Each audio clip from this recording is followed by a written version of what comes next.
Se você abrir a sua Bíblia, no meio dela, você provavelmente vai cair no livro de Salmos.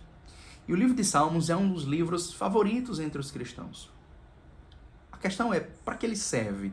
Qual é a utilidade que o livro de Salmos tem para nós hoje? Para muita gente, o livro de Salmos não tem utilidade nenhuma. Ou pelo menos tem a utilidade de lhe inspirar quando você está lendo ali, numa leitura bíblica diária, anual, alguma coisa assim. Mas não serve para uma utilidade devocional mais profunda. E a grande realidade é que o livro de Salmos foi escrito para esse uso devocional na nossa adoração, seja da adoração do povo de Deus reunido, seja também na nossa devoção pessoal. Eu quero te ajudar nesse vídeo a entender como você pode usar o livro de Salmos na sua vida, como você pode orar os Salmos. E só o que eu te peço para isso é que você curta esse vídeo, se inscreva nesse canal. Fazendo isso, você vai me ajudar a alcançar mais pessoas. Então vamos falar aqui sobre como nós usamos o livro de Salmos na nossa oração. Então Deus nos deu um livro de orações canônico, os Salmos. E Deus fez isso, provavelmente, porque Ele quer que nós usemos essas orações. Na verdade, desde o princípio e ao longo dos séculos, os cristãos sempre usaram os salmos na sua vida de oração, enriquecendo a sua devoção em geral. E, de certo modo, a resposta para essa pergunta, como orar os salmos, é simplesmente leia ou recite os salmos com fé e esperança. Parece simples, né? Mas eu acredito que eu posso te dar algumas dicas de como fazer isso de uma maneira mais prática. A oração dos salmos não deve ser um grande desafio na nossa vida pessoal e particular, ou também comunitária. Então as orientações dadas aqui são uma maneira de melhorar essa leitura, tá? Mas se você está assistindo esse vídeo, provavelmente você tem tudo que você precisa para conseguir orar os salmos. Eu quero apenas te ajudar. Então, vamos falar sobre algumas coisas, algumas dicas aqui. Em primeiro lugar, sobre o nosso corpo, né? Você pode orar os salmos de várias maneiras, mas uma maneira particularmente apropriada é de pé, com um livro em mãos. Você também pode fazer de joelhos, como vários salmos, inclusive, convidam a fazer. Com o tempo, você vai notar a diferença que faz a posição do corpo.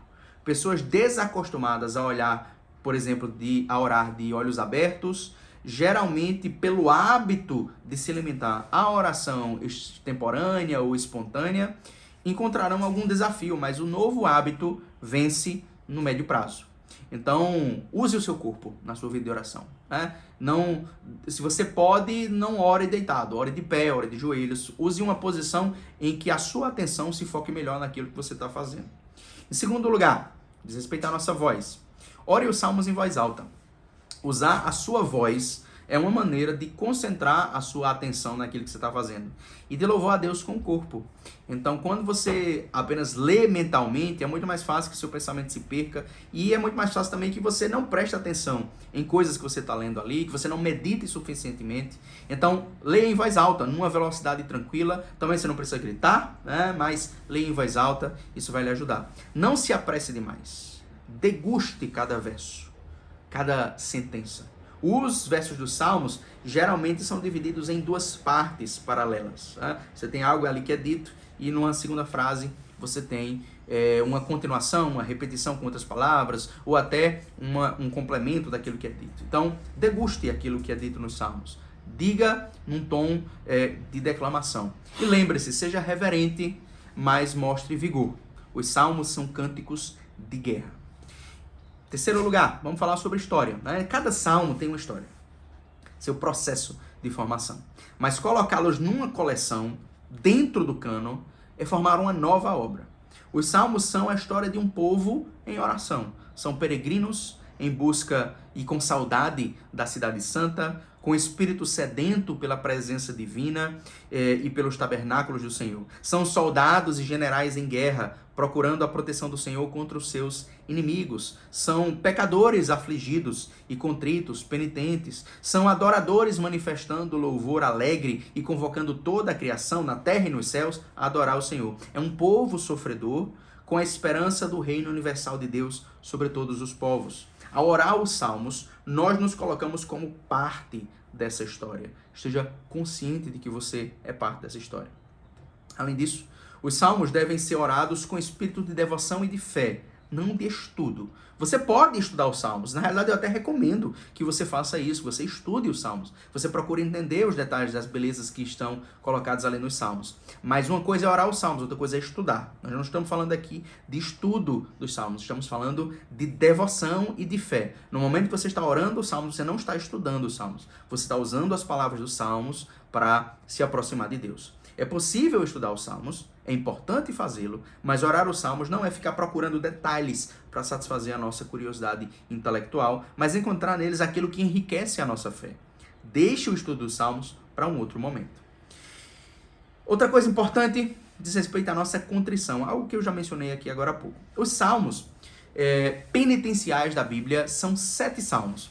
Eles não são os únicos salmos que falam de perdão de pecados ou de arrependimento, mas são os mais importantes e mais famosos, que são, na contagem das Bíblias protestantes, os salmos 6, 32, 38, 51, 102, 130 e 143. Esses 7 salmos são salmos penitenciais e eles são particularmente importantes para nós confessarmos ao Senhor os nossos pecados. Quando algo que você faz lhe pesa a consciência, recite esses salmos, agora de joelhos, pedindo perdão ao Senhor. Como sempre, como esses salmos devem ser os nossos companheiros na nossa caminhada. Há outros blocos que seriam importantes conhecer também dos salmos e usar em conjunto, como por exemplo os salmos de entronização, especialmente aqueles salmos ali entre o 95 e o 100, os salmos do Halel entre o salmo 113 e 118, que são ótimos para adoração. Então, com o tempo, quando você se familiariza com os salmos, você vai perceber que tem vários salmos em sequência que servem muito bem para um determinado propósito. Então, como eu disse, os salmos eles são parte de uma história. E nós somos parte dessa história quando nós usamos os salmos. Assim como, por exemplo, Pedro, em Atos 4, do 24 ao 30, se apropria dos salmos no contexto de oração, aproprie-se você também dos salmos nas suas próprias orações. O sentimento deve ser sempre de que o Deus dos salmos é o mesmo Deus que nós adoramos. Um exemplo de como fazer isso diz respeito à nossa batalha espiritual. Os salmos, vários deles foram escritos em situação de guerra ou de conflito com os inimigos. Mas como nós aprendemos no Novo Testamento, nossos inimigos são espirituais, são os poderes das trevas. E é principalmente contra esses inimigos que nós devemos direcionar as armas dos salmos. Essa batalha é muito óbvia, por exemplo, no Salmo 91, mas os salmos imprecatórios, aqueles salmos que rogam pragas contra certas pessoas, devem ser usados assim também, dentro dessa batalha espiritual. Pense, por exemplo, nas palavras iniciais do Salmo 35, ali os primeiros 5 versos do Salmo 35, que particularmente me trazem bastante conforto. O Salmo 5 é uma bela oração matutina que pode ser empregada assim também. Como os nossos maiores inimigos são espirituais, nosso maior aliado é Cristo, que ora conosco nessa batalha. Além disso, além de usar os salmos por completo, né,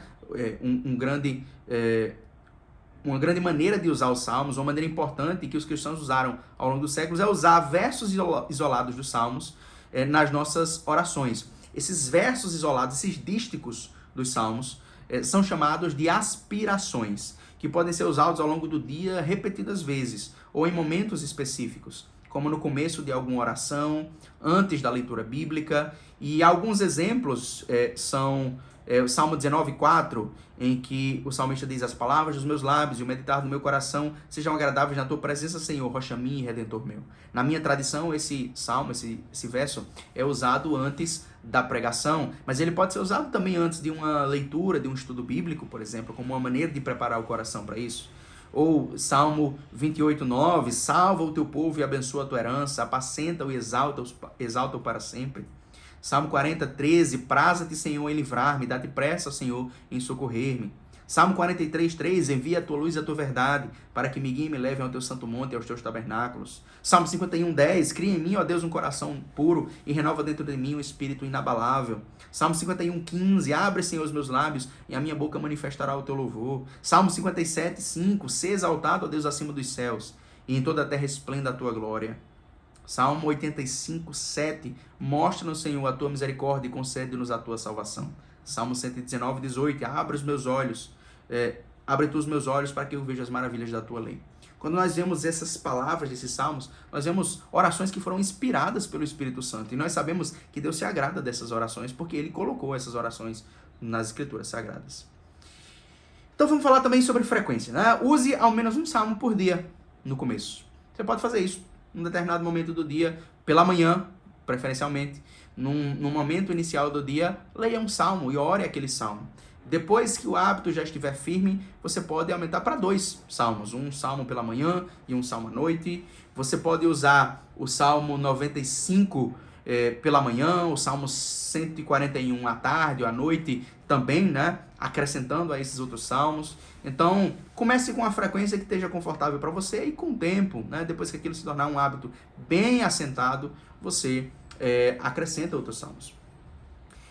O uso dos salmos em todas as situações é importante, mesmo quando os nossos sentimentos não estão no lugar. Vários salmos foram escritos em momentos de intensa angústia, como por exemplo o Salmo 88, Salmo 44 também, mas eles são orações e ainda assim mostram como a oração deve ser feita nos momentos em que nós não temos paz. Às vezes, existem situações que, por não estarmos em paz, nós não sabemos o que dizer diante de Deus. E os salmos nos dão essas palavras para colocarmos diante do Senhor. Basta que coloquemos com fé. E essas palavras fortalecem a nossa fé, enriquecem a nossa fé. Pense em quanta gente não enriquece a sua fé quando lê, por exemplo, o Salmo 23. Nós costumamos terminar as orações dizendo apenas amém. Mas uma maneira de terminar os salmos é com alguma doxologia breve, como glória ao Pai.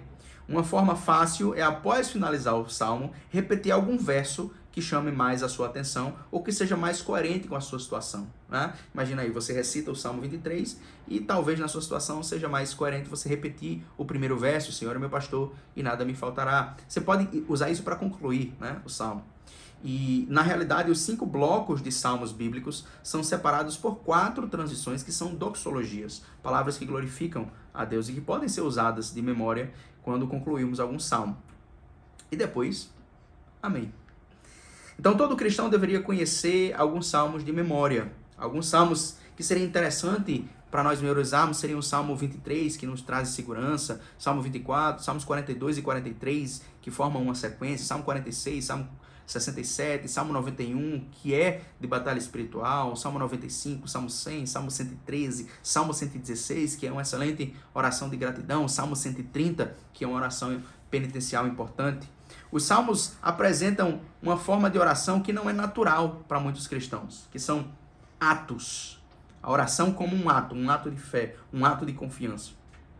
E orações breves, nas quais, em vez de pedir algo a Deus, nós nos posicionamos diante dele e afirmamos a nossa fé, nossa esperança e nosso amor, nossa devoção, nosso compromisso e outras coisas. Por exemplo, no Salmo 23, que eu já mencionei, ainda que eu ande pelo vale da sombra da morte, não temerei mal nenhum, porque tu estás comigo. Eu não estou pedindo algo apenas a Deus, eu estou me afirmando diante de Deus, eu estou afirmando minha confiança, minha fé nele. E fazendo isso, eu fortaleço a minha fé.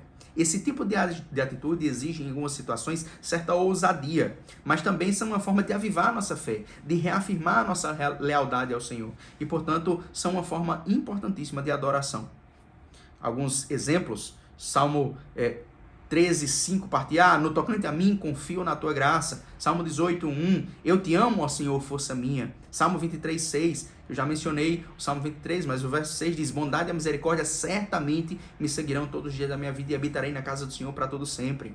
Salmo 27, 13, eu creio que verei a bondade do Senhor na terra dos viventes. Salmo 135, aguardo o Senhor, a minha alma o aguarda, eu espero na sua palavra. Nesse salmo nós não estamos apenas pedindo algo a Deus, nós estamos afirmando a nossa posição como soldados na batalha do Senhor. Os salmos não são apenas deprecação, não são apenas penitência, mas também são defesa. Neles não apenas afirmamos a nossa culpa, mas também a nossa inocência. Salmo 26, 6, nós lemos, lavo as minhas mãos na inocência. E com isso pedimos que Deus faça justiça diante da nossa situação. Como no Salmo 43, 1, faze-me justiça, ó Deus. Essa ousadia é necessária para uma vida espiritual equilibrada. Experimente orar os salmos. Encontre neles uma história que, passando por montes e vales, encontra o fim sempre num motivo de gratidão. e para um novo cântico, um motivo para dizer aleluia. Espero que você tenha gostado desse vídeo. Se você ainda não fez isso, curta o vídeo, se inscreva no canal. Comente aí qual é o salmo que você gosta, que salmo você usa na sua vida de oração. Tem algum salmo que você tem dificuldade de entender ou de aplicar? Comenta aí, me diz o que é que você pensa sobre isso, sobre experiências que você teve em algum momento que foi importante para você a palavra dos salmos. Deus te abençoe em nome do Pai, do Filho e do Espírito Santo.